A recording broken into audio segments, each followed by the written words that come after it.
Hey guys, welcome back. So we are north of Seoul at the peak of Daegundae, 800 meters up, and this episode is going to be sick. I'm meeting up with an old friend. Haven't seen him in I think 8 years. He is the fastest player that I know. He's from Korea. He played professionally for many years. I'm going to tell you his secret of why he is so fast. We're also going to go to a Korean K-League match, Seoul FC. We're going to go watch, so enjoy the episode. Cheers.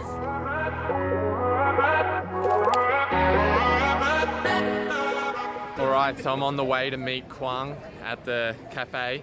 Let me show you some of his highlights to show you his speed before we go chat to him.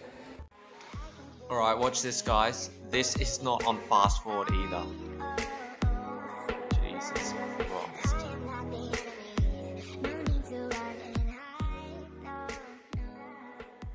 Alright, I'm with my friend Kwang. We played together at Brisbane City FC, and he's going to tell you why he's so fast. Why are you so fast, bro? 저는 좀 원래 타고난 것도 있는데 일단은 줄넘기를 매일 했습니다. 줄넘기를 매일매일 하루에 1시간씩 무조건 줄넘기 돌렸어요. 하루에 1시간씩 2단 뛰기도 하고 3단 뛰기도 하고 그리고 뭐 웨이트는 당연하고 항상 줄넘기를 하루에 1시간씩 돌렸습니다. 그렇게 하다 보니까 좀 몸도 항상 가볍고 좀 힘도 파워도 붙어서 좀 순간 스피드가 좀 나았다고 생각합니다. Okay. When we were playing together, he was the fastest player in Brisbane. You were number one fast. Everyone was shocked by how fast he was. And if you look at how he trains, that's the reason why he's so fast. Morning guys, so as you can see with my friend, that's how dedicated you have to be. He was skipping 1 hour pretty much every day from age 13 to when he retired when he was 31.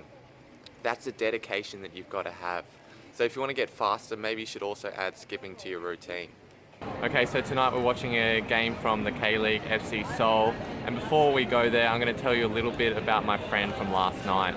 So my friend, he had been playing in Korea and Japan professionally, but he wasn't getting much game time, and I think he only had like a year contract and then it got cut, and then he found it very hard to find a new team. So he looked for a new challenge and he went to Australia. And in Australia, he was dreaming of playing football again professionally. He was training so hard, working very hard, always thinking about football, just focusing on that. He was training and playing every game. So if you play more games, like I said before, your confidence goes up. And then the next season, he went and signed for Persija Jakarta, the biggest team in Indonesia. He made a test there for 3 days and he was successful. And it just goes to show you that hard work pays off.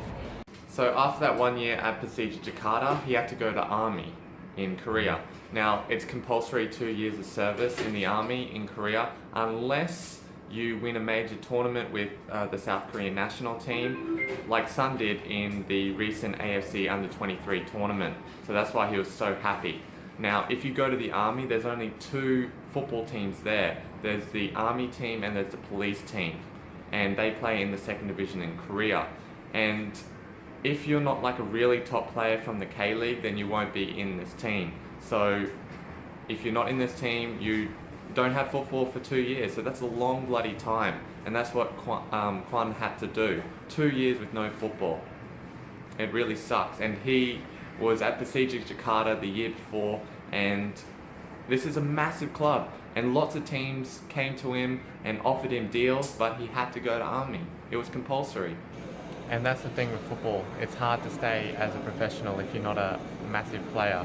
You know, there's always good young kids coming through, and it's very competitive.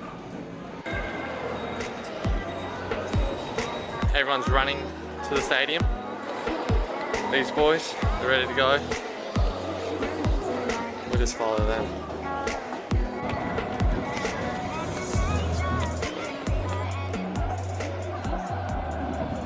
Alright, running a little bit late, but this stadium was built for the World Cup in Seoul in 2002, I think it was. 66,000 people capacity, but it doesn't sell out. Let's get in there.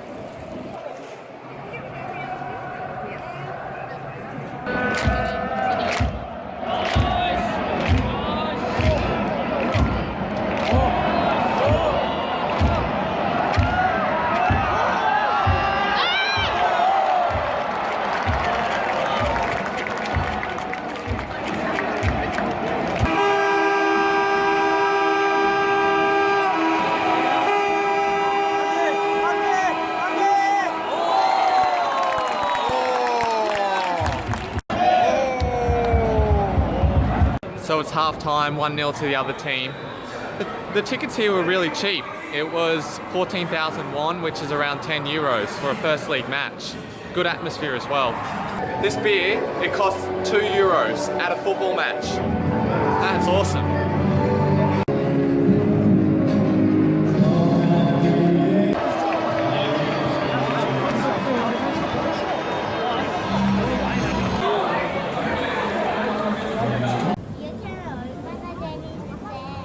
So the game ended 1-1, and now I'll just tell you a little bit about my experiences with Korean football. Koreans are very fit and also quite technical. I think what they lack is the finishing and the shooting. When I was younger in Australia, we played against a Korean university team. They pass the ball around so quickly and they're really fit.